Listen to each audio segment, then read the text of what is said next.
Bonjour pour cette 38e vidéo sur la démocratie implicative.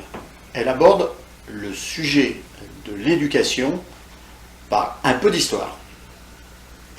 L'éducation est un fondement de l'humanité. Toutes les civilisations se sont dotées d'un système pour éduquer la jeunesse. C'est une des missions principales des États modernes. Dans le monde animal et dans les clans primitifs, il existe aussi des systèmes d'enseignement.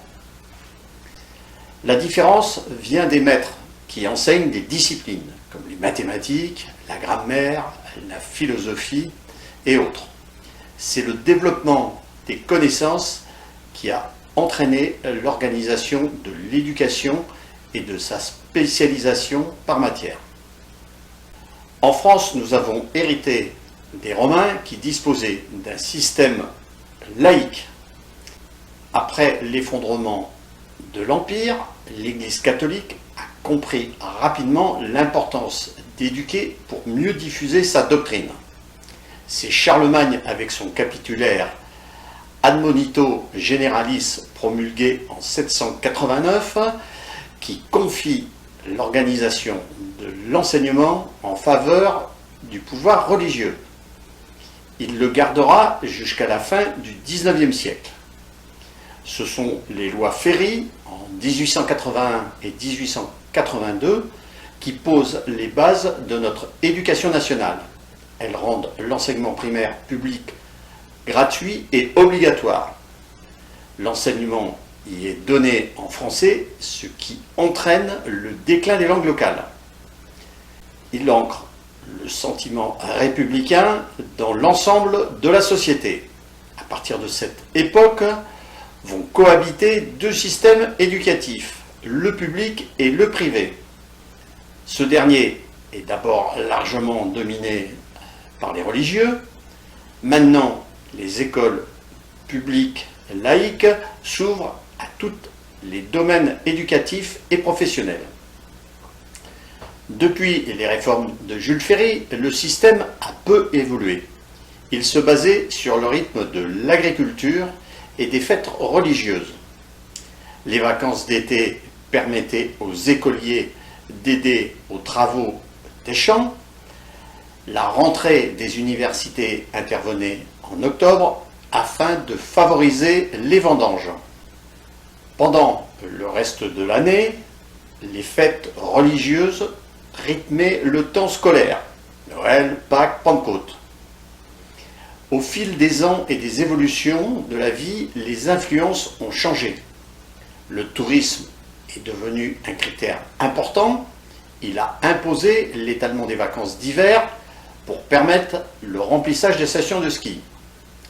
Les vacances d'été se sont réduites avec un effet pervers sur ce même tourisme. Depuis 1945, l'éducation nationale a été régulièrement frappée par de grandes crises. Les plus spectaculaires furent celles de 1968, 1986 contre la loi de Vaquet et en 2006 contre le CPE.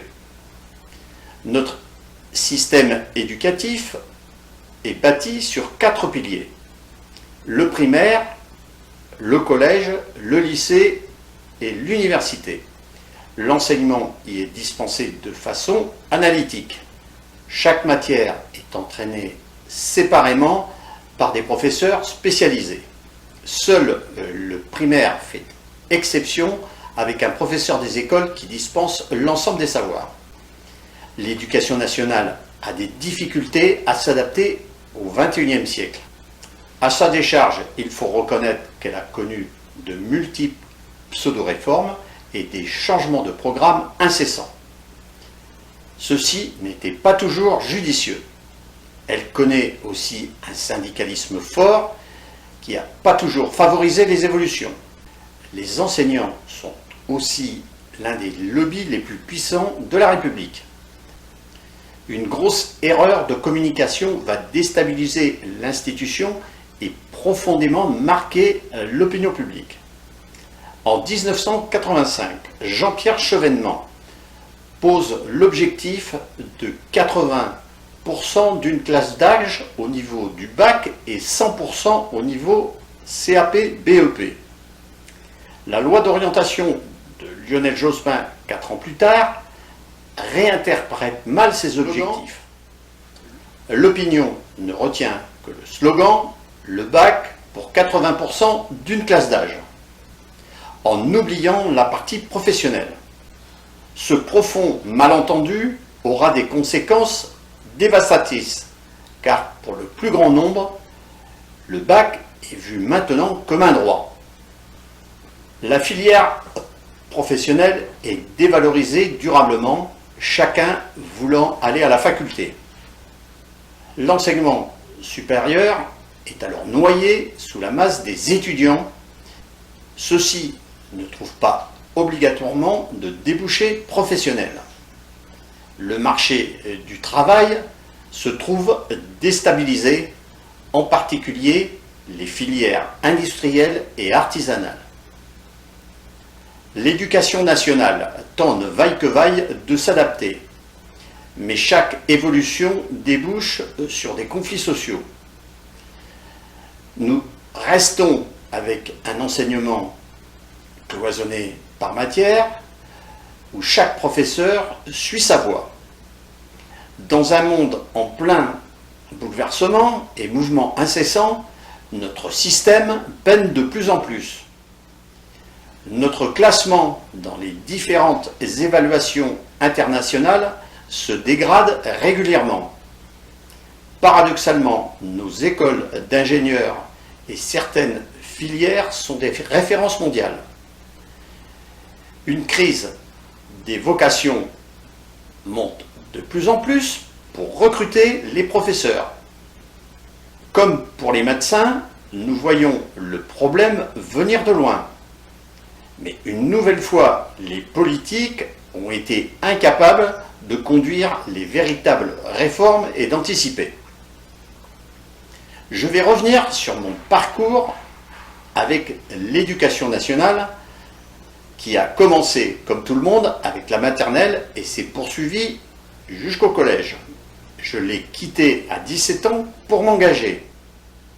Mon parcours scolaire fut un enfer. J'avais un profil et un rythme qui ne correspondait pas à celui de l'éducation nationale.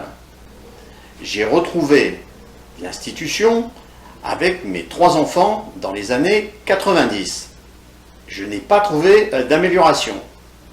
Quand venait la cérémonie de fin de trimestre, avec la réunion des professeurs, je me suis souvent étonné d'un manque de coordination.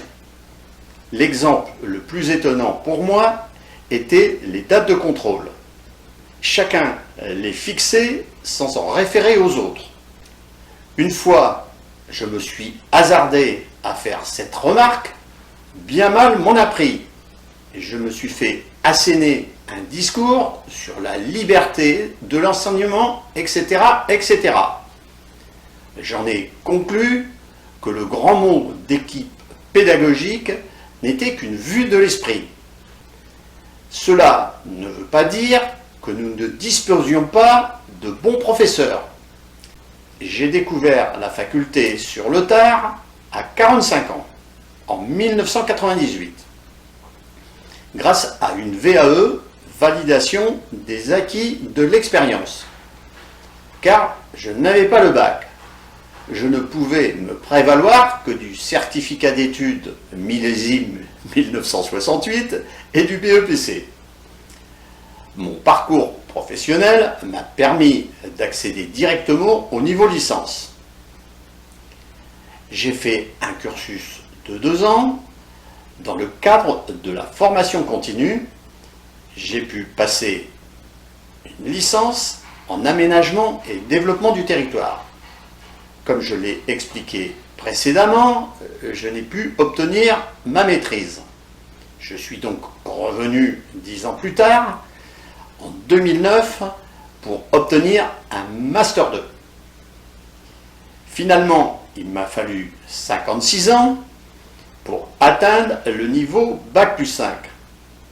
Mon parcours montre que ce n'est pas une question d'âge. Il me semble important que cette possibilité reste ouverte à chaque Français. La formation tout au long de la vie est un des grands enjeux de la démocratie implicative. Vous pouvez acheter mon livre En marche vers la démocratie implicative, de préférence chez votre libraire ou sur Internet. Vous trouverez les sujets traités dans cette vidéo à partir de la page 243. Vous pouvez aussi consulter mon site Internet où vous trouverez de nombreux documents. Sur ma chaîne YouTube, vous retrouverez l'ensemble de mes vidéos.